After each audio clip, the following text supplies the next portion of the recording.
আজ থেকে ফুলকপির ডাঁটাগুলো ফেলে না দিয়ে এগুলো দিয়ে মজাদার ভর্তা তৈরি করুন। গরম ভাতের সাথে এরকম একটা ভর্তা হলে আর কি চাই। খুব সহজে আপনারা এটা বানিয়ে ফেলতে পারবেন। এবার থেকে এগুলো আর ফেলে দেওয়ার কোনো দরকার নেই। এর জন্য প্রথমে আমরা এই ফুলকপির ডাঁটাগুলোকে ছোট করে কেটে জল দিয়ে ধুয়ে পরিষ্কার করে নিয়েছি। এরপর প্রেসার কুকারে এগুলো সেদ্ধ হওয়ার জন্য দিয়ে দেব। আর এখানে আমি 1 পিস ছোট রুই মাছ ব্যবহার করেছি।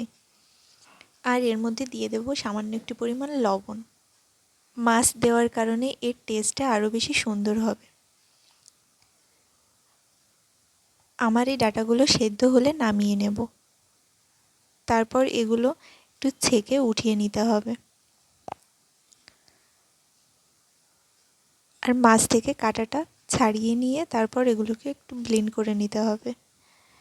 ব্লেন্ড করার জন্য এর মধ্যে দিয়ে দেব 4-5টা কাঁচা ঝাল, সামান্য একটু জিরে, সামান্য একটু পরিমাণ সর্ষে। তারপর এগুলোকে ব্লেন্ড করে নিতে হবে। ব্লেন্ড করা হয়ে গেলে একটা ফ্রাই প্যানে সর্ষের তেল গরম করে এর মধ্যে দিয়ে দেব রসুন কুচি। রসুন একটু ভাজা হয়ে আসলে দিয়ে দেব একটা পেঁয়াজ কুচি।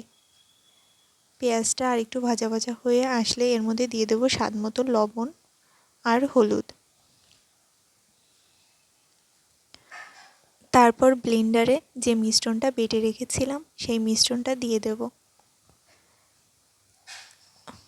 যত সময় না এটা থেকে জল শুকিয়ে যাচ্ছে তত সময় এটাকে ভালো করে নাড়াচাড়া করে জলটা শুকিয়ে নিতে হবে। এটা ভালো করে ভাজা না হলে খেতে ভালো লাগবে না। তারপর নামানোর আগে এর মধ্যে দিয়ে দেব কিছু ধনেপাতা কুচি আর সামান্য একটু গরম মশলা।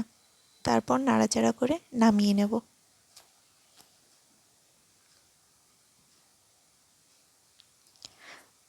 তাহলেই তৈরি হয়ে গেল আমাদের ফুলকপির ডাঁটার ভর্তা। খুব সহজে আপনারা এটা বানিয়ে নিতে পারবেন। ভিডিওটি ভালো লাগলে লাইক, কমেন্ট, শেয়ার করে দেবেন। ভিডিওটি দেখার জন্য ধন্যবাদ সবাইকে।